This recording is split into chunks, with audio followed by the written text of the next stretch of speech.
할렐루야. 우리 마음과 뜻과 정성을 다해서 이 시간 거룩하신 하나님께 예배드리겠습니다. 다 같이 기도하겠습니다.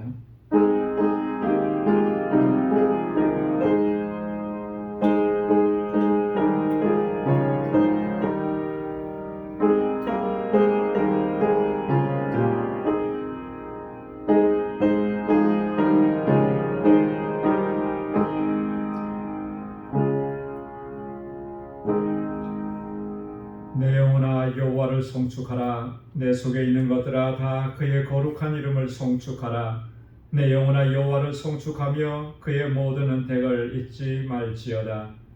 그가 내 모든 죄악을 사하시며 내 모든 병을 고치시며 내 생명을 파멸해서 속량하시고 인자와 긍휼로 관을 씌우시며 좋은 것으로 내 소원을 만족하게 하사 내 청춘을 독수리같이 새롭게 하시는도다. 아멘. 자비하시고 은혜가 풍성하신 만군의 주 여호와 하나님 아버지, 오늘도 이 저녁 저희들을 불러주셔서 하나님을 경배하고 찬양하며 예배하게 하시니 감사합니다. 우리의 온 마음을 다하고 힘을 다하여 예배하게 하여 주옵소서. 우리 안에 더러움과 추함과 악함을 이 시간 고백하오니 주의 보혈로 씻어주시고 다시 정결하게 하시며 정한 마음을 창조하여 주옵소서. 우리의 예배를 기뻐 흠향해 주시고 한량없는 주님의 평강으로 덧입혀 주옵소서. 예수님의 이름으로 기원하옵나이다. 아멘. 전능하사 천지를 만드신 하나님 아버지를 내가 믿사오며 그 외아들 우리 주 예수 그리스도를 믿사오니 이는 성령으로 잉태하사 동정녀 마리아에게 나시고 본디오 빌라도에게 고난을 받으사 십자가에 못 박혀 죽으시고 장사한 지 사흘 만에 죽은 자 가운데서 다시 살아나시며 하늘에 오르사 전능하신 하나님 우편에 앉아 계시다가 저리로서 산 자와 죽은 자를 심판하러 오시리라. 성령을 믿사오며 거룩한 공예와 성도가 서로 교통하는 것과 죄를 사하여 주시는 것과 몸이 다시 사는 것과 영원히 사는 것을 믿사옵나이다. 아멘. 찬양으로 하나님께 영광 돌리겠습니다. 겟세마네 동산에 주를 생각할 때에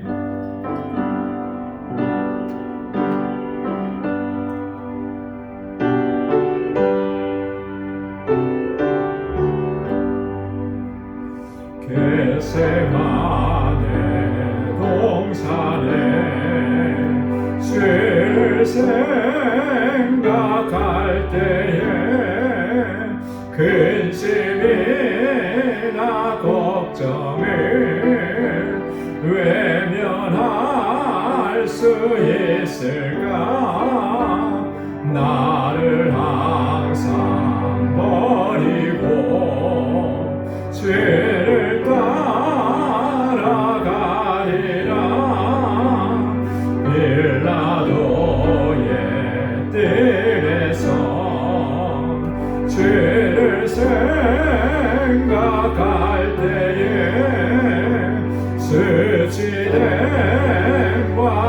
아픔도 못 견딜 수 있을까? 길이 참고 묵묵히 죄를 따라가리라.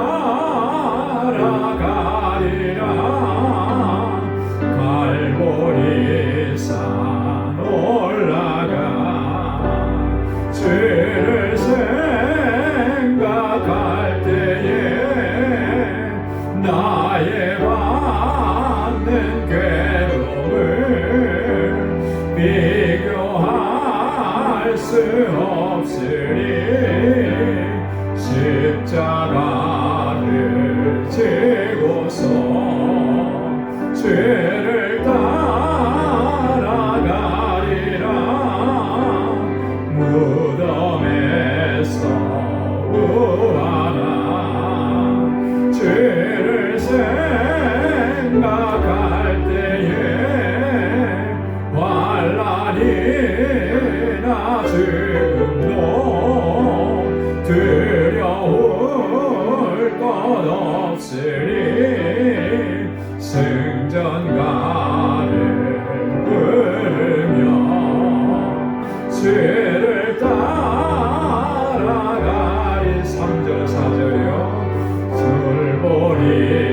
산 올라가 주를 생각할 때에 나의 받는 괴로움을 비교할 수 없으니 십자가를 지고서 주를 따라가리라. 무덤에서 부활한 주를 생각할 때에 환난이나 죽음도 두려울 것 없으니 승전가를 부르며 주를 따라가리. 무덤에서 부활한 주를 생각할 때에 환난이나 죽음도 두려울 것 없으리 승전가를 부르며 주를 따라가리라.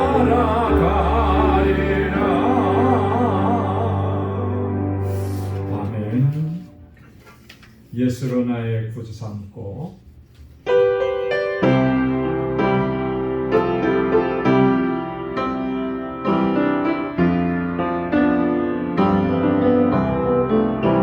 예수를 나의 구주 삼고 성령과 비로소 거듭나니 이 세상에서 내 영혼이 하늘의 영광 누리도다.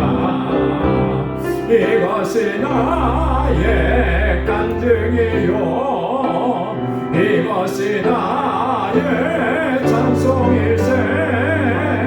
나 사는 동안 끊임없이 구주를 찬송하리로다.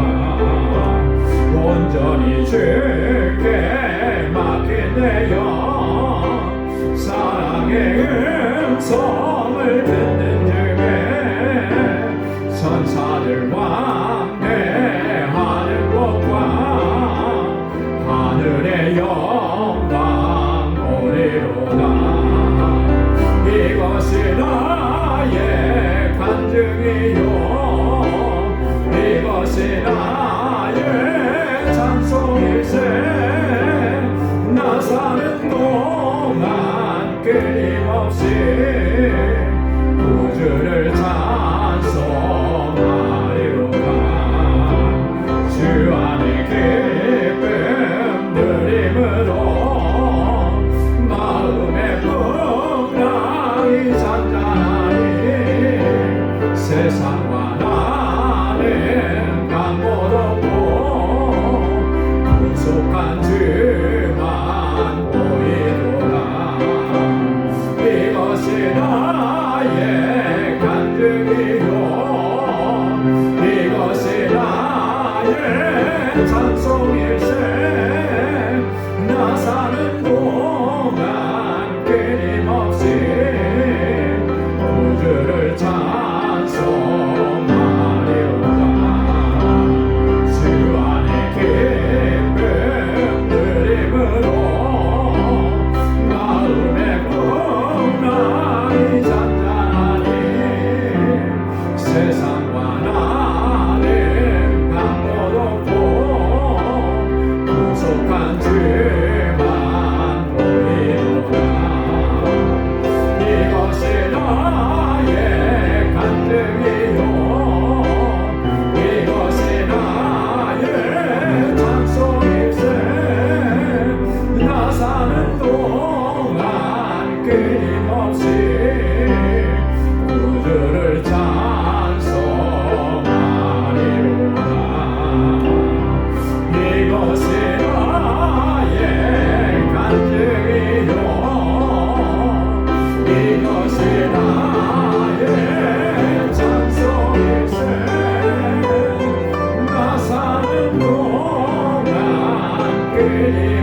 예수보다 더 귀한 것은 없네. 우리의 고백을 하나님께 올려드립니다.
세상 행복과 바꿀 수 없네. 유혹과 핍박이 몰려와도 주 섬기는 내 마음 변치 않아. 세상 즐거움 다 버리고 세상 자랑과 버렸네. 주 예수보다도 귀한 것은 없네. 예수밖에는 없네. 세상 즐거움 다 버리고 세상 자랑과 버렸네. 주 예수보다도 귀한 것은 없네. 예수밖에는 없네.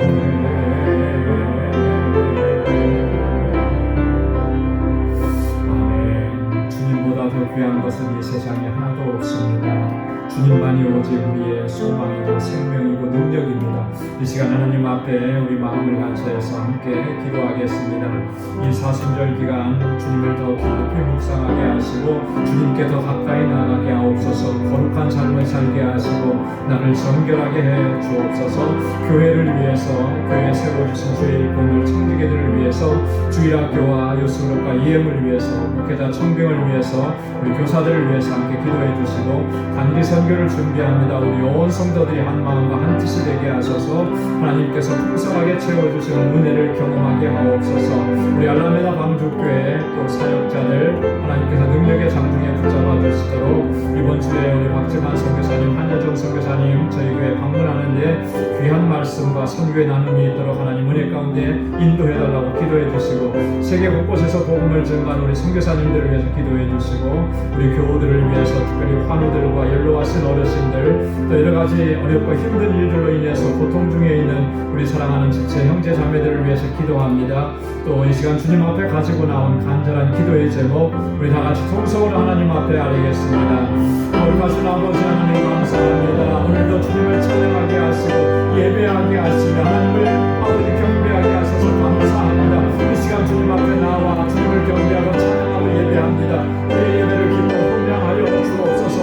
더욱더 치료하고 악한 죄인을 주의 손으로 만져주시고 치료하시고 정결하게 하셔서 이 시간 하나님께서 받으시기에 합당한 예배 주님께 올려드릴 수 있도록 인도하여 주옵소서. 오 하나님 아버지 사순절 기간 동안에 주님을 더 깊이 묵상하게 하옵소서. 주님의 그 크신 사랑과 십자가 구속의 은혜와 나를 위해서 죽으신 주님의 그 놀라우신 사랑을 더 깊이 체험하고 묵상하게 하시고 그 은혜가 가득한 삶으로 나아가도록 인도하여 주옵소서. 오 하나님 주님께로 더 가까이 나아가기를 원합니다. 항상 우리 주님과 동행하기를 원합니다. 아버지 하나님 세상 자랑 다 버리게 하시고 세상 명예 다 버리게 하시고 세상 행복 다 버리게 하시고 주님 안에서 참 평안과 행복을 누리는 저의 삶이 되도록 도와주옵소서. 아버지 하나님 나를 정결하게 하시고 우리 안에 참한 마음을 창조해 주옵소서. 아버지 하나님 나를 깨끗하게 하옵소서. 하나님 거룩한 하나님의 백성으로 살아가도록 인도하여 주옵소서. 우리 방주교회를 사랑하셔서 여기까지 인도하신 주님 감사합니다. 오 할렐루야. 하나님 아버지 성령으로 충만한 믿음의 몸으로 되게 하옵소서. 믿음의 역사를 이루어가며 하나님의 뜻하시는 분량을 전행하고 아버지 하나님 주께서 찾으시는 그 영혼을 주님하고 인도하는 이 귀한 사명을 온전히 감당할 수 있게 하소서. 이 자리 정말 하나님께서 찾으시는 영혼들로 가득히 차고들 넘쳐나도록 인도하여 주시옵소서. 우리 모든 성도들이 정말 마음과 뜻이 하나가 되게 하시고 사랑으로 하나 될 수 있도록 인도하여 주옵소서. 우리 지체들이 아픔과 고통을 함께 나눌 수 있도록 인도하옵소서. 하나님께서 우리에게 주신 그 위로와 평안을 아버지 하나님 우리가 함께 나눌 수 있도록 은혜 베풀어 주옵소서. 아버지 하나님 우리의 사랑하는 자녀들을 우리 주님의 주일학교와 요즘과 EM을 기억해 주시고 아버지 저들이 정말 하나님 주님을 잘 경외하고 믿음으로 살아 이 세대 가운데 하나님의 귀한 일꾼으로 다 쓰임받게 하시고 아버지 하나님 우리 유스울과 EM이 날로말로 부름하고 성장하게 하시며 저들을 위하여서 아버지 하나님의 말씀을 양육할 귀한 주옥을 하나님 어서 속에 보내어 주옵소서. 하나님 우리에게 선교적 사명을 주시고 예수 그리스도의 증인된 삶을 살아갈 수 있도록 은혜를 베풀어 주옵소서. 아버지 하나님 단기 선교를 준비합니다. 우리는 너무나 연약하고 부족합니다. 아버지 하나님 주님의 은혜와 능력이 아니면 감당할 수가 없습니다. 이 시간에 은혜로 채워주시고 능력으로 채워주시고 부족함이 없게 하옵소서. 우리 온 성도들이 한 마음이 되도록 인도하여 주옵소서. 아버지 하나님 주님 알라메다 방주교회 주님 세우소서. 아버지께서 간단하게 붙잡아주시고 구원의 방주로부터 소개하여 주옵소서. 우리 장로원 전도사 아버지 하나님 또 우리 박지만 선교사님 한여정 선교사님 아버지 하나님의 귀한 사역을 함께 동역하게 하시는 감사합니다. 아버지 저들을 능력의 장중에 붙들어주시고 성령으로 충만하게 하옵시고 주님의 권능과 권세로 아버지 이 귀한 사명 잘 감당하게 하시며 우리 알라메다 왕주께 모든 믿음의 권성들 한 사람 한 사람을 가정을 하나님의 평강 가운데 지켜오고 주옵소서. 또 하나님 아버지를 위해 사랑하는 왕주의 권성들 아버지 저들의 삶의 공로함을 기억해 주시고 아버지 하나님 늘 고받은 눈물을 지켜주시고 보호해 주셔서 저희들이 온전히 믿음으로 살게 하시고 하나님께 소망을 두고 살아가도록 인도하여 주옵소서.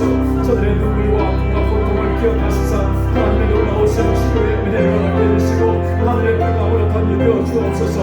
온전한 믿음으로 살아가도록 인도해 주시고 우리 사랑하는 성도들의 가정에 하나님의 놀라운 승총을 함께하여 주옵소서. 저희의 손으로 행하는 모든 일들이 복되게 하여 주시옵소서. 오늘도 이 시간 주님 앞에 간절한 기도의 제목으로 아버지 마음의 싸움을 아뢰고 기도하는 주의 종들의 기도에 하나님의 선하신 응답을 허락해 주옵소서. 우리의 마음밭을 기경하여 주옵소서. 오늘도 주의 말씀으로 우리를 새롭게 하여 주시고 주님 아버지 주의 말씀에 아버지 결단하는 은혜의 시간이 되도록 인도하여 주옵소서.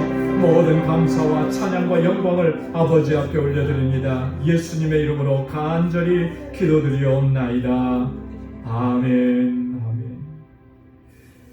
할렐루야. 하나님께서 선하신 응답을 허락해 주실 줄로 믿습니다. 이제 우리 말씀으로 함께 은혜를 나누는 시간입니다. 오늘 빌립보서 제4장 8절에서 13절까지 말씀입니다. 빌립보서 제4장 8절에서 13절까지 우리 한 절씩 교독하겠습니다. 끝으로 형제들아 무엇에든지 참되며 무엇에든지 경건하며 무엇에든지 옳으며 무엇에든지 정결하며 무엇에든지 사랑받을 만하며 무엇에든지 칭찬받을 만하며 무슨 덕이 있든지 무슨 기림이 있든지 이것들을 생각하라. 너희는 내게 배우고 받고 듣고 본 말을 하여라. 그리하면 평강의 하나님이 너희와 함께 계시리라. 내가 주 안에서 크게 기뻐함은 너희가 나를 생각하던 것이 이제 다시 싹이 나미니 너희가 또한 이를 위하여 생각은 하였으나 기회가 없었느니라. 내가 궁핍함으로 말하는 것이 아닙니다. 어떠한 한편에든지 나는 자독하기를 배웠노니 나는 비천에 처할 줄도 알고 풍부에 처할 줄도 알아. 모든 일 곧 배부름과 배고픔과 풍부와 궁핍에도 처할 줄 아는 일체의 비결을 배우노라. 내게 능력 주시는 자 안에서 내가 모든 것을 할 수 있느니라. 아멘. 오늘 본문의 말씀 이제 빌립보서의 결론에 이제 해당하는 그런 말씀입니다. 그래서 8절에 보면 끝으로 그렇게 얘기하죠. 마지막으로 이제 빌립보 교회 성도들을 향해서 권면하고 권고하는 그런 내용인데요. 본문은 크게 이제 두 부분으로 나눠 볼 수 있는데 8절과 9절에서는 이것들을 생각하라 그랬거든요. 그게 뭐냐면 이제 앞에서 이제 쭉 여러 가지를 얘기했는데 그때 다 다루지 못했던 그러나 중요한 것, 우리 그리스도인들이라면 반드시 우리가 지녀야 되는 그런 항상 지녀야 되는 그런 덕목들에 대해서 아주 세세하게 다루고 있습니다. 그래서 여러분 우리가 이 믿음 생활을 좀 바르게 하고 하나님께서 기뻐하시는 그런 믿음의 삶을 살아가려고 하면 오늘 이 본문에 나오는 8절에 있는 말씀은 굉장히 중요합니다. 우리가 늘 생각을 해야 돼요. 내 삶을 돌아보면서 내가 정말 이런 삶을 살아가고 있느냐. 그 기준이 되는 것들입니다. 그래서 바울의 이 권면은 굉장히 중요합니다. 그래서 9절에서 한번 더 강조하는데 이런 것들을 항상 행하라는 것이죠. 그래야만 평강의 하나님이 너희와 항상 함께 하실 것이다. 이렇게 권고하는. 두 번째는 10절부터 13절까지는 바울이 자신이 경험하고 체험했던 아주 중요한 신앙의 원리 하나를 이야기합니다. 그게 뭐냐면 내가 자족하기를 배웠다. 어떠한 상황 가운데에서든지 만족하는 삶, 기뻐하는 삶을 살아가는 것. 그걸 내가 체득했다라고 하는. 그러니까 여러분들도 여러분 자족하는 일체의 그 비결을 배우기를 원한다. 그러는 거예요. 그래야만 여러분 우리가 잘 아는 말씀이죠. 빌립보서 4장 13절 뭐예요? 이거 외워야 돼요. 내게 능력 주시는 자 안에서 내가 모든 것을 할 수 있다. 이게 저절로 나온 게 아니거든요. 이 고백이 사실 우리는 이 바울이 경험하고 체험했던 그 고백 없이 그냥 이 빌립보서 4장 13절 말씀만 그냥 달달달 외우고 붙잡아요. 내게 능력 주시는 자 안에서 내가 모든 것을 할 수 있다. 근데 이 고백이요 사실 삶으로 삶이 체험되어지고 경험되어지지 않으면 외워서 우리가 기억하고 있는 것은 아무런 능력이 없어요. 그렇잖아요, 그죠? 말씀을 외워서 기억하고 있는 것은 그게 우리에게 능력을 가져다 주느냐면 결코 그렇지 않습니다. 내가 그 말씀을 외웠다, 그 말씀을 알고 있다, 뭐 그런 정도죠. 그 말씀이 우리의 삶 가운데서 능력으로 나타나려면 그 말씀대로 살아가는 삶이 필요한 거예요. 그러니까 바울은 그런 삶을 산 거죠. 이따가도 다루겠지만 궁핍에 처했을 때도 배고플 때에도 나는 자족하는 걸 배웠다는 거예요. 여러분, 궁핍에 처하고 내가 배고픔에 처했을 때도 자족함을 배웠다라고 하는 말을 사람들이 이렇게 이해할 수 있어요. 너무나 많이 궁핍해 보니까 익숙해졌다. 그렇게 이해할 수 있는데 바울은 그렇게 말하는 거 아니거든요. 그런 상황 가운데 있을 때 바울이 어떠한 자세, 어떠한 태도로 하나님 앞에 섰느냐라고 하는 거예요. 그런 부분들을 우리가 배워야 되는 거죠. 본받아야 되는 거죠. 그런 부분 생각하면서 오늘 본문의 말씀을 함께 좀 나누었으면 좋겠습니다. 자, 먼저 8절 말씀에 보면 끝으로 형제들아 무엇에든지 참되며 무엇에든지 경건하며 무엇에든지 옳으며 무엇에든지 정결하며 무엇에든지 사랑받을 만하며 무엇에든지 칭찬받을 만하며 무슨 덕이 있든지 무슨 기림이 있든지 이것들을 생각하라. 자, 여기서 반복해서 나오는 말씀이 뭐예요? 무엇에든지 그러잖아요. 무엇에든지라고 하는 말은 어떤 의미입니까? 항상, 어떤 상황에서든지 그거예요. 그죠? 내 상황이 좋든지 나쁘든지 내가 기쁘든지 슬프든지 내가 편안하든지 아니면 고통스럽든지 이런 거 상관없이 어떠한 상황에서든지 이거예요. 우리 복음성가에 보면 모든 상황 속에서라는 그런 찬양 있잖아요. 모든 상황 속에서 어떠한 경우에든지 예외가 없이 우리는 항상 이런 마음, 그죠? 이런 자세 이걸 항상 견지해야 한다라고 하는 것입니다. 그러니까 이게 얼마나 중요한 겁니까? 그죠? 얼마나 중요합니까? 기쁠 때는 이렇게 하시고 슬플 때는 이렇게 하시고 이렇게 구분된 게 아니에요. 기쁠 때나 슬플 때나 항상 이 마음을 견지하라. 그 첫 번째가 뭐냐면 무엇에든지 참되며 그랬어요. 참되며. 참되다라고 하는 말은 진실하다라고 하는 거죠. 거짓됨이 없다라고 하는 말이잖아요. 아무리 내가 불리하고 아무리 내가 손해보는 상황이 생긴다 할지라도 참되며 거짓 없이. 여러분, 사람은 본능적으로 그래요. 내가 손해날 일 같다. 내가 정말 힘들어질 것 같다. 어려워질 것 같다. 손해날 것 같다. 그러면 진실되게 그 상황에 대처하지 못하는 경우가 많습니다. 왜냐하면 손해나는 건 힘들잖아요. 그죠? 누군가에게 내가 잘못한 일로 인해서 누군가가 나를 정죄하고 비난하고 판단한다면 그 비난과 정죄받는 게 힘들잖아요. 그러니까 그 상황을 모면하려고 아닌데 그런 것처럼 얘기할 때가 많아요.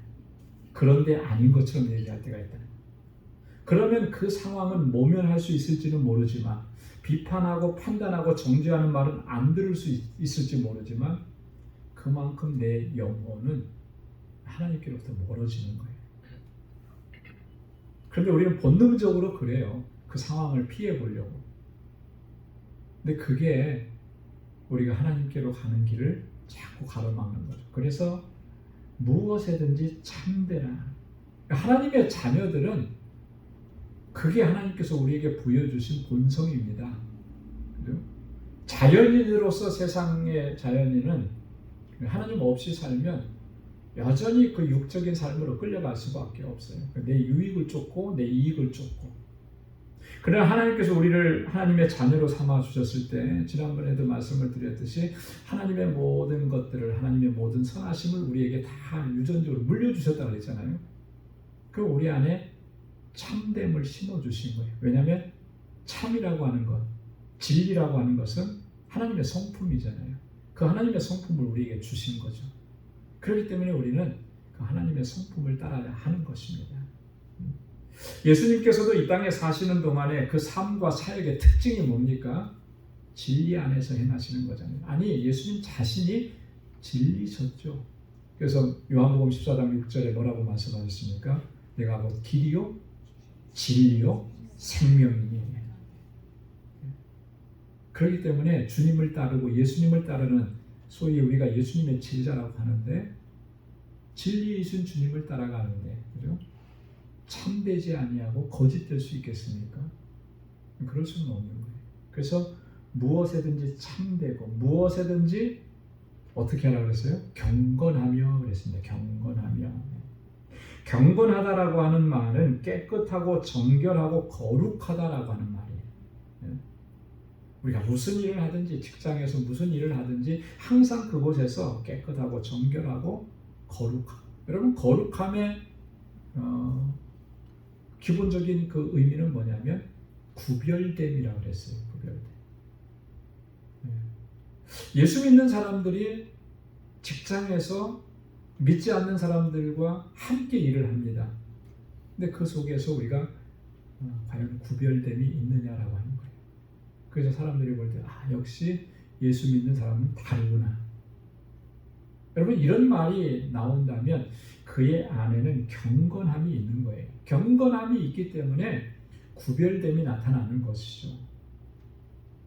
그래서 바울이 디모데 전서에 보면요, 교회에서 하나님의 일꾼들을 세울 때 이 부분을 굉장히 많이 강조했습니다. 그래서 특별히 오늘 본문에 한 절 써놨는데요, 디모데전서 3장 8절로 9절에 교회 일꾼들 집사들을 세울 때 뭐라고 그랬습니까? 정중하고 일구이연하지 아니하고 술에 인박이지 아니하고 더러운 일을 탐하지 아니하고 깨끗한 양심의 믿음의 비밀을 가진 자라야 할지니라. 그렇죠? 그러면 여러분 생각해 보세요. 자, 이런 기준으로 교회에 일꾼을 세웠다 그러면 우리는 과연 세움을 입을 수 있었을까, 어땠을까요? 그냥 속으로 한번 생각해 보세요. 아마 이러면 나는 세움을 입지 못했을 거야, 뭐 그런 생각을 많이 할 거예요.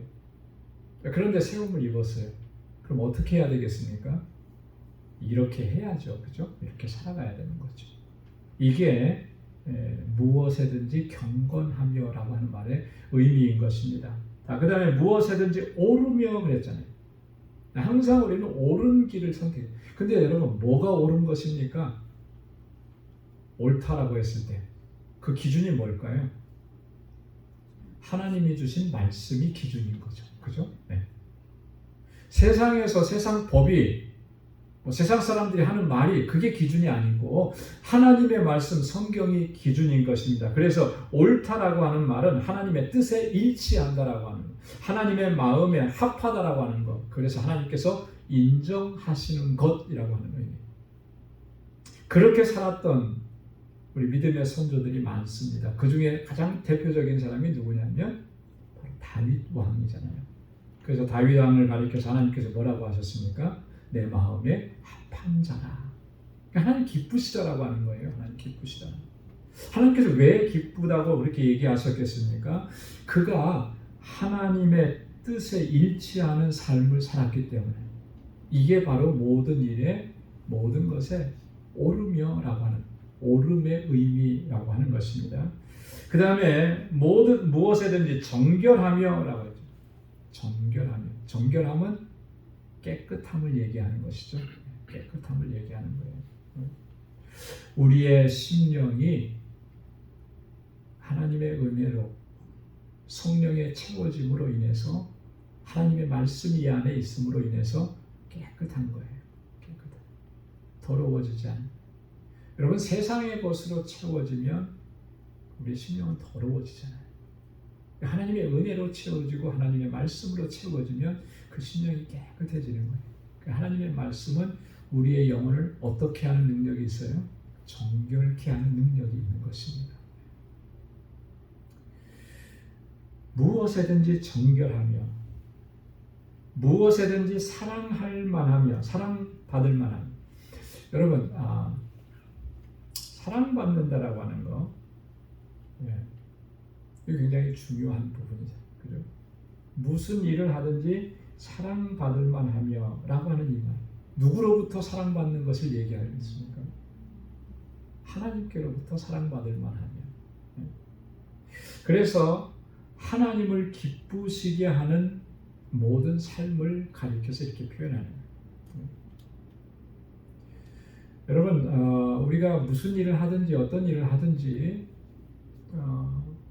그 기준은 하나님의 말씀이다 그랬는데, 하나님의 말씀에서 좀 더 구체적으로 들어가면 과연 이 일이 하나님께서 기뻐하시는 일인가 라고 하는 부분을 항상 생각해야 한다는 것이죠.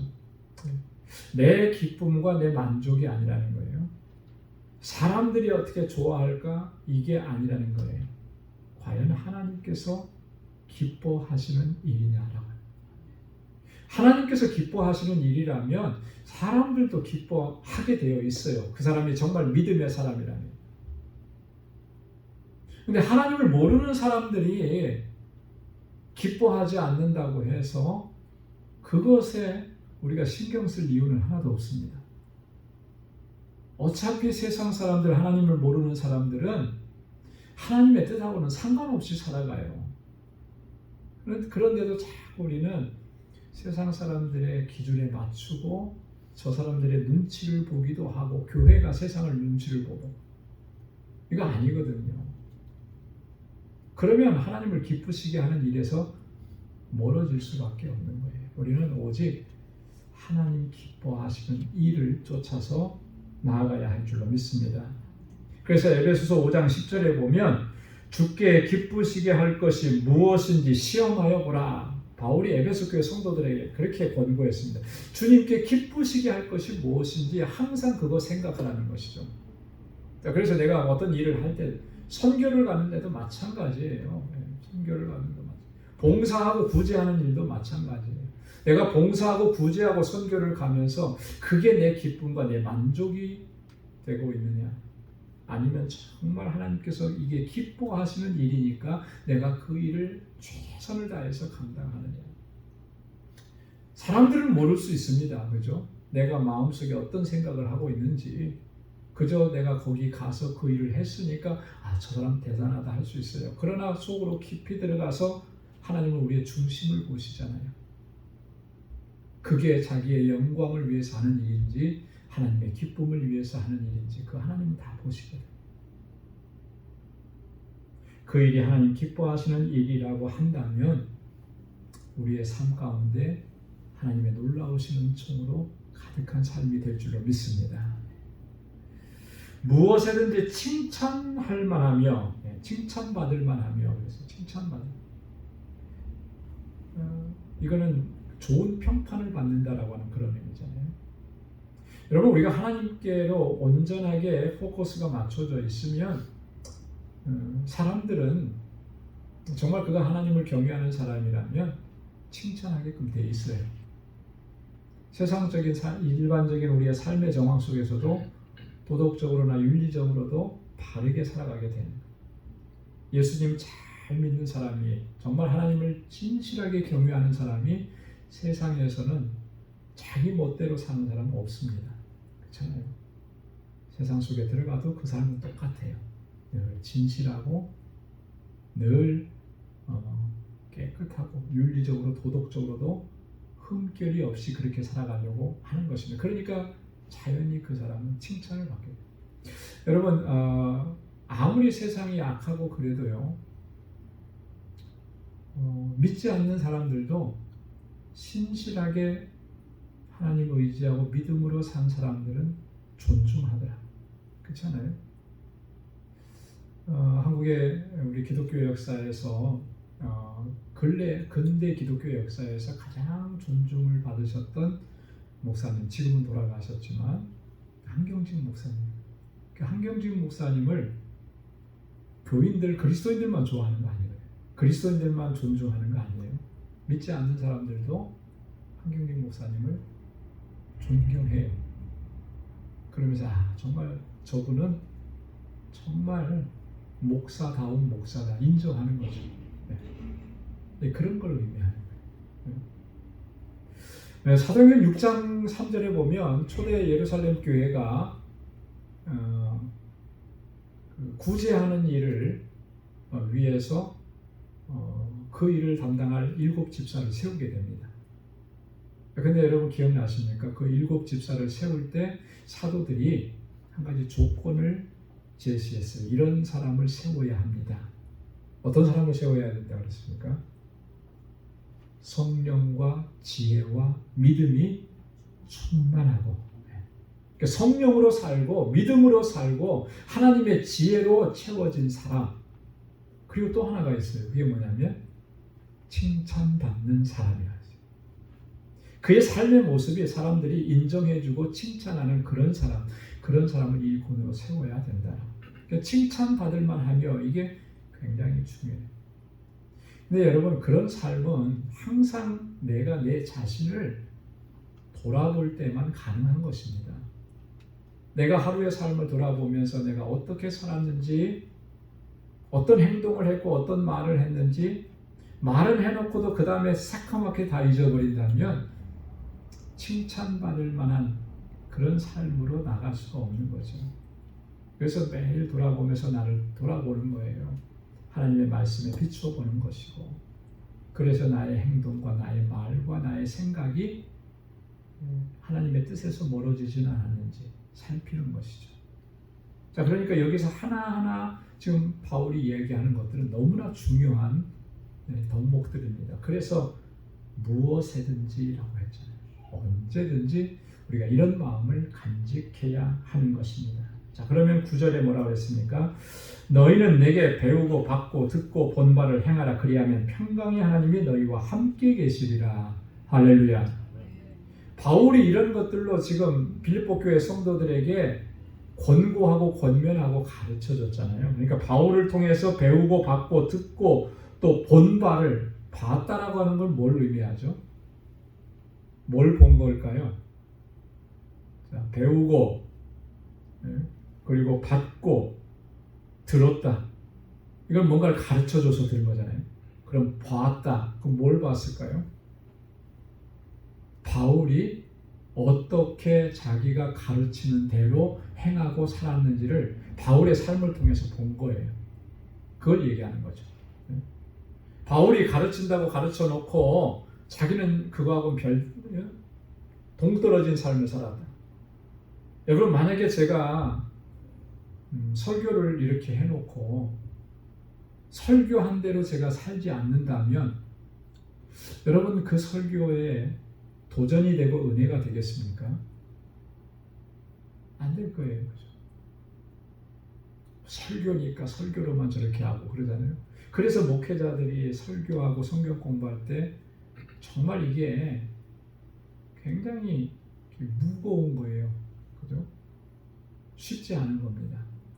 그래서 설교는 그 설교의 대상이 첫 번째가 누구냐면 설교하는 본인 자신인 거예요. 그래서 사실 저는 그런 생각을 가지고 설교합니다.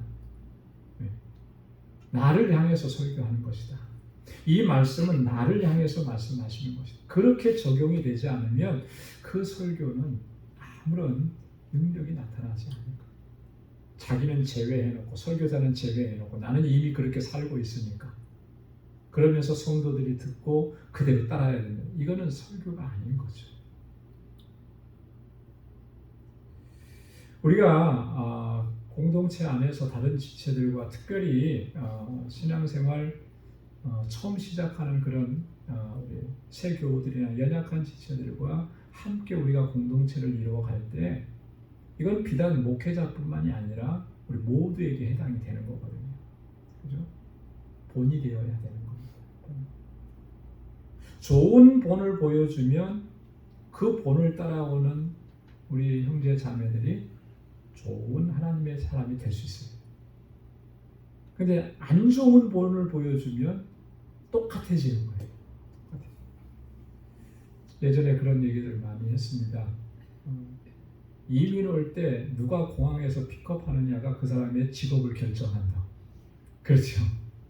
그런 얘기들 많이 했어요. 요즘에야 뭐 다 인터넷이 되고 뭐 저기 다 해갖고 뭐 뭐 택시도 금방 타고 들어오고 막 이렇게 하는데 옛날에는 누군가가 와서 픽업을 해줘야 됐잖아요. 예. 직업도 없이 이제 오는 거니까 뭔가를 찾아야 되는데 예. 페인트 일을 하던 사람이 그 사람을 픽업했으면 그 사람도 거의 페인트 잡을 할 경우가 많은 거예요, 그죠? 예, 그런 얘기 했거든요. 사람을 이렇게 따라가게 돼 있죠. 우리가 정말 믿음으로 살면서 좋은 신앙의 본을 보이면 그 사람도 좋은 일꾼으로 성장하게 되는 거예요. 그래서 본을 보인다라고 하는 것이 굉장히 중요한 것입니다. 바울이 그랬어요. 너희가 본 바를 그대로 행하라. 행하라. 듣는 데서 그치지만 말고 본 곳으로 그치지 말고 그대로 행하라고 하는 것이죠. 그러면 어떤 놀라운 일이 일어납니까? 그리하면 평강의 하나님이 너희와 함께 계시리라. 할렐루야. 평강의 하나님이 주시는 평강이 너희와 항상 함께 있을 것이다 라고 하는 그런 의미예요.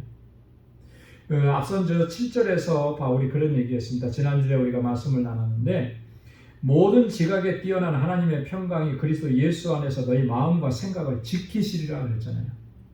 하나님의 평강이 우리 마음과 생각을 지키신다 그랬었는데 그 하나님의 평강이 우리에게 있을 것이다 라고 하는 바울의 이야기인 것이 어떻게 하면요.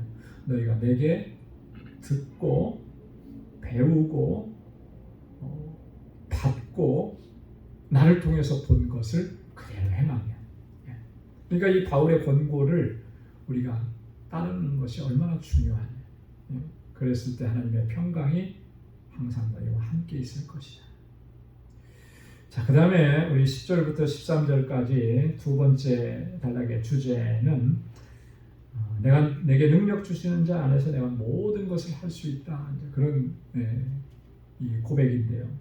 자, 한번 보겠습니다. 그런 고백이 어떻게 가능하게 된 것인지. 자, 10절 말씀에 보면 내가 주 안에서 크게 기뻐함은 너희가 나를 생각하던 것이 이제 다시 싹이 남이니 너희가 또한 이를 위하여 생각은 하였으나 기회가 없었느니라. 자, 주 안에서 내가 기뻐한다 그랬습니다.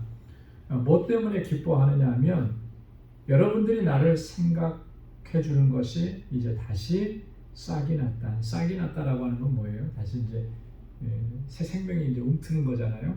그런 것처럼 다시 여러분들 가운데서 그 마음이 일어났다.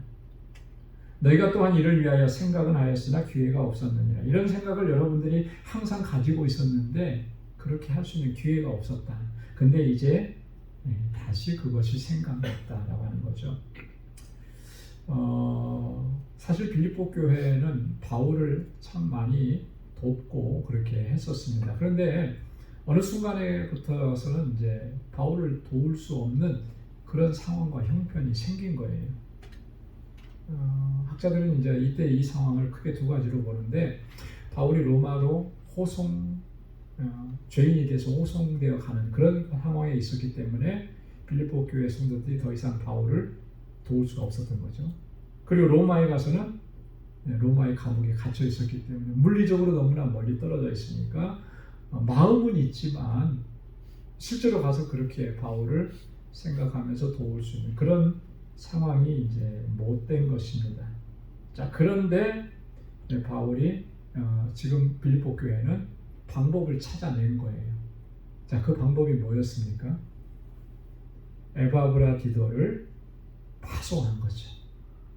교회가 어떤 그 바울의 사역을 위해서 또 바울의 어려운 일을 위해서 좀 이렇게 사용하도록 헌금을 해가지고 그걸 가지고 이제 에바브라디도를 보내서 그 선교에 옥중에서도 선교하는 그 일을 돕도록 그렇게 한 것이고 뿐만 아니라 에바브라디도는 함께 머물면서 바울의 필요한 모든 것들을 서포트하도록 돕도록 그렇게 한 거예요. 그러니까 바울은 빌립보 교회 성도들의 이런 것들을 감사하지 않을 수가 없는 거죠. 여러분 너무 감사하잖아요, 그죠? 그 사랑이 너무나 귀하잖아요. 그래서 이 빌립보 교회 성도들이 보내준 그 사랑에 감사와 기쁨을 표현하는 것입니다. 다시금 그 마음을 가지고 함께 협력해 주니 이게 얼마나 감사하고 기쁜 일인가. 근데 사실은 바울이 이렇게 얘기하는 것은 뭐 내가 지금 어렵고 힘드니까 여러분 나를 도와주십시오. 뭐 그런 의미를 가지고 이렇게 얘기하는 게 아니에요. 순수하게 빌립보 교회 성도들의 그 마음을 받는 것이죠. 그러면서 바울이 그동안에 여러분들이 그렇게 걱정하고 힘들어하고 염려했던 것만큼 그렇게 내가 절망적이고 또 낙심해 있고 그런 거 아니다라고 하는 것을 피력하는 것입니다. 근데 이게 굉장히 중요합니다. 여러분 우리가 어떤 어려움이 있고 힘든 일이 있으면 잘 이렇게 낙심하고 좌절하고 그러잖아요. 그죠? 걱정하고 염려하고. 근데 바울은 그런 염려 걱정이 없어요. 왜 없는 것일까? 우리보다 믿음이 훨씬 더 좋으니까. 물론 그런 측면도 있겠죠. 하지만 바울이 체득한 것, 체험한 게 있다라고 하는 거예요. 아까 처음에도 말씀을 드렸던 것처럼 바울이 체득한 거예요. 그게 뭐냐라고 하는 거. 자, 그래서 그 이후에 계속 설명합니다. 자, 11절에 보면 내가 궁핍함으로 말하는 것이 아니니라. 그죠? 내가 좀 궁핍하니까 내가 이런 부분에 재정적으로 좀 모자라니까 어려움이 있으니까 여러분 재정적으로 도와주십시오. 그러니까 여러분들의 마음을 좀 기쁘게 하고 뭐 아첨도 하고 뭐 그래서 내가 도와달라 그런 거 아니다라고 하는 것이잖아요. 어떠한 형편에든지 나는 뭐 하기를 배웠다고요? 자족하기를 배웠다라고 하는 거예요. 이게 중요한 거예요. 어떠한 형편에 되든지 나는 자족한다, 만족한다라고 하는 거예요. 만족한다. 여러분이 자족하고 만족할 수 있는 것은 어떻게 가능하겠습니까? 내가 지금 내일 먹을 양식이 없는데도 오늘 내가 만족해요. 오늘 기쁩니다. 그거 걱정하지 않고 염려하지 않습니다. 어떻게 이게 가능할 것인가? 정말로 우리가 그리스도와 영적으로 연합해서 그리스도 안에 있는 그 부요함을 우리가 얻지 못하면 그렇게 만족하고 자족하는 삶을 살아갈 수 없을 거예요. 근데 바울은 주님과 항상 연합되어 있었잖아요. 그죠? 그리고 항상 그리스도 안에 부요함이 있음을 그는 경험을 했죠. 사역을 감당하면서 복음을 전하면서 얼마나 힘든 일이 많았습니까? 얼마나 부족한 게 많았겠어요. 주님께서 그런 상황들에 어떻게 역사하셨는지를 그가 체험을 한 거죠. 사람에게 가서 어떤 도와달라 손을 펼치는 것이 아니라 힘든 일이 있습니다. 뭐 재정적으로 부족하면 바울이 어떻게 했어요? 자비랑 선교를 하면서 또 천막 짓는 일을 하면서 그 생활에 필요한 것과 또 선교비 충당해냈던 것이고요. 그래서 어지간해서는 교회한테 가서 여러분 내가 이런 사역이 필요하니까 여러분 나에게 헌금해 주십시오 이런 말을 안 하는 거예요. 그래서 어떤 분들이 그러더라고요. 선교는 바울처럼 자비랑 선교를 해야 되는 것이다. 그래갖고 막 선교사님들이 이렇게 도와달라고 해도 안 도와주고 하는데 그건 성경을 잘못 이해하는 거잖아요. 그죠? 그런 거 아니죠. 또 우리에게는 또 어떤 사명을 주신 거예요? 그렇게 나가서 선교하시는 분들에게 함께 동역자가 되는 거잖아요. 그죠? 함께 헌금하고 함께 시간을 나누고 그렇게 해서 합력해서 선교를 이루어가면 그렇게 하신 게 하나님의 뜻인 거죠. 근데 바울은 그렇게 할 수 있는 고난도 물론 있었어요. 그렇게 하면 당연히 도와주겠죠. 하지만 바울은 그렇게 그 고난을 다 쓰지 않았다라고 하는 거예요. 왜 그랬냐면 그럴 때마다 하나님께서 어떠한 방식으로든지 채워주시는 그런 은혜를 경험했기 때문에. 근데 그런 은혜는 하나님과 늘 연합되어서 주님과 교통하는 삶이 아니고는 그런 은혜를 경험할 수가 없다라고 하는 거죠. 근데 바울이 그걸 지금 얘기하는 거죠. 그래서 나는 자족하기를 배웠다. 그래서 어떠한 상황이 돼도 내가 염려하지 않고 걱정하지 않고 근심하지 않는다라고 그런 고백인 것입니다. 자, 12절에 보면 나는 비천에 처할 줄도 알고 풍부에 처할 줄도 알아 모든 일 곧 배부름과 배고픔과 풍부와 궁핍에도 처할 줄 아는 일체의 비결을 배웠노라.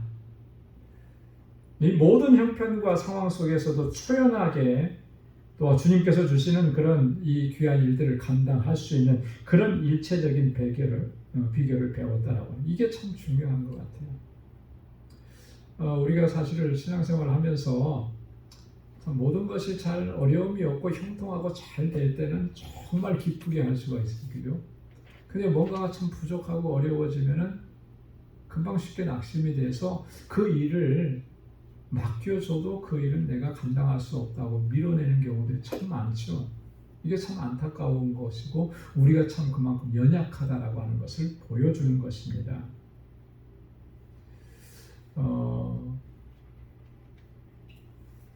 우리가 그런 경우들이 좀 있는 것 같아요.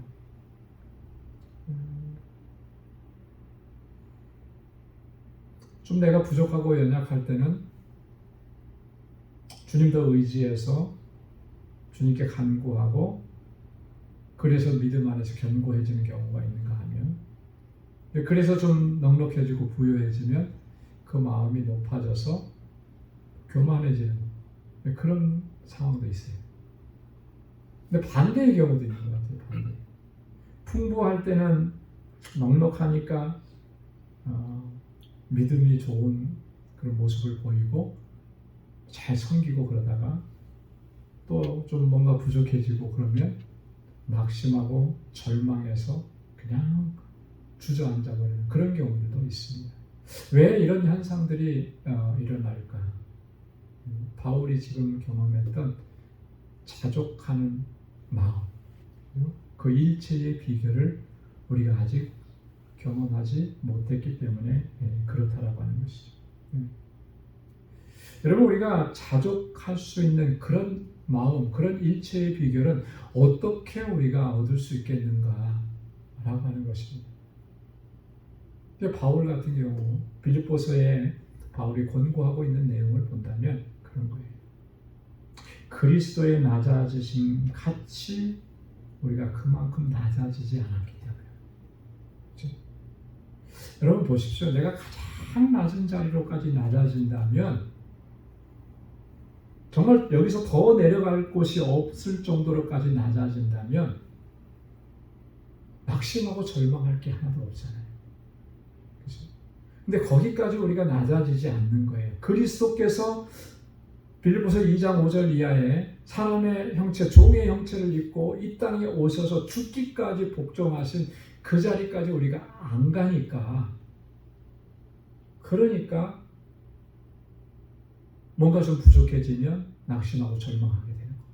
뭔가 좀 넉넉해지면 마음이 높아지고 교만해져요. 그렇지 않겠습니까? 끊임없이 우리는 그래서 부단히 낮아져야 되는 거예요. 그리스도께서 낮아지신 것처럼 항상 낮은 곳에 서려고 해야 돼요. 조금이라도 우리가 높은 곳에 서려고 하고 그러면 여러분 우리가 온전함으로 주님 앞에 나갈 수가 없다라고 하는 것이죠. 뿐만 아니라 그리스도를 위해서 우리가 자발적으로 헌신하는 삶을 살지 않으면 이런 자족하는 마음을 얻을 수가 없습니다. 여러분 주님께 향한 헌신이 자발적이지 않으면 어떻게 우리가 자족하는 마음이 생길 수가 있겠습니까? 그래서 바울은요 자신의 모든 것을 다 주님께 다 바친 거죠. 생명까지도 바쳤잖아요.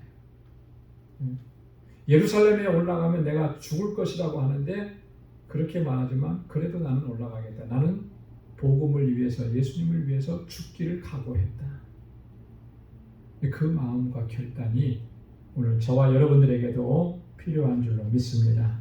자, 그랬을 때 13절에 있는 이 고백이 나오는 거예요. 내게 능력 주시는 자 안에서 내가 모든 것을 할 수 있느니라. 한번 다 같이 한번 읽어보도록 하겠습니다. 내게 능력 주시는 자 안에서 내가 모든 것을 할 수 있느니라. 아멘. 이게 저절로 나온 그런 이야기가 아니잖아요. 그죠? 바울이 지금까지 그렇게 살아왔기 때문에 내게 능력 주시는 자, 우리 주님의 그 능력과 권능으로 말미암아 내가 비천에 처할 줄도 알고 궁핍함에 처할 줄도 알고 그 가운데서도 만족함을 얻었다. 이게 내 능력과 내 노력 갖고 된 거 아니라는 거죠. 내가 스스로 낮아지려고 해서 거기까지 낮아졌다고 해서 그곳에서 내가 이런 것들을 내 스스로가 체득했고 내가 얻었다, 그게 아니거든요. 주님께서 나에게 그 능력을 주셨기 때문에 내가 그 일을 감당할 수가 있게 돼요. 그게 중요한 거예요. 내가 모든 것을 할 수 있다. 이건 뭐예요? 불가능한 일은 없다라고요. 내가 능력 주시는 자 안에 있으면 불가능한 일이 없는 거예요. 왜 그렇습니까? 주님이 그 일을 하시기 때문에. 능력의 주님이 그 일을 하시고 나는 그저 도구로만 사용되기 때문에 그런 것입니다. 그래서 우리가 복음성가 우리 전능하신 나의 주 하나님은 이 찬양을 보면 여기에 보면 내게 능력 주시는 분이 어떻게 역사하시고 어떻게 행하시는지가 잘 드러나 있잖아요. 너무나 잘 표현을 했어요. 주 하나님은 능치 못하실 일이 전혀 없다.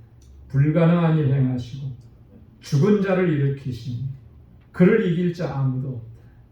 그가 놀라운 일을 이루시는 것을 보라. 주의 말씀을 의지하여 믿음으로 금을 던져 믿는 자에게는 능치 못함이 없네. 여러분, 그분이 내게 능력을 주신 거예요. 그죠? 능력의 주님이 나에게 능력을 덧입혀 주셔서 나로 하여금 그 모든 것을 할 수 있게 하시는 것입니다. 이 고백이 저와 여러분들에게 있기를 소망합니다. 이 믿음으로 내가 어떠한 형편에 처해 있든지 만족하고 기뻐하면서 아버지의 뜻에 온전하게 순종하고 그렇게 끝까지 믿음으로 달려갈 수 있기를 주님의 이름으로 축원합니다. 기도하겠습니다. 하나님 아버지 감사합니다. 오늘도 저희들을 사랑하셔서 하나님 예배하게 하시고 찬양하게 하시고 또 저희들에게 귀한 말씀 들려주셔서 다시 한번 주님 앞에 결단할 수 있게 하셔서 감사합니다. 사도 바울이 경험하고 체험했던 그 놀라운 경험, 그가 얻었던 그 일체의 비결들도 하나님 우리가 얻을 수 있도록 주님 우리 가운데 은혜를 베풀어 주옵소서. 내게 능력 주시는 자 안에서 내가 모든 것을 할 수 있다라고 하는 이 고백이 주님께 대한 순종의 삶을 통해서 온전해지고 나타날 수 있도록 우리에게 은혜를 베풀어 주옵소서. 그리하여 하나님께서 기뻐하시는 뜻대로 순종하며 나아가는 하나님의 거룩한 백성들이 되게 하여 주옵소서. 우리 사랑하는 성도들의 가정과 저희의 삶을 항상 붙들어 주셔서 믿음으로 승리하고 하나님께 영광 돌리는 삶을 살아갈 수 있도록 인도하여 주옵소서. 이제는 우리 주 예수 그리스도의 무한하신 은혜와 하나님 아버지의 크고 놀라우신 사랑과 성령의 위로 교통 충만하심의 역사가 주님의 뜻대로 순종하며 살아가기로 결단하는 우리 광주의 모든 믿음의 권속들과 저들의 가정과 직장 생업의 터전 위에 이제로부터 영원까지 함께 하시기를 간절히 축원하옵나이다. 아멘.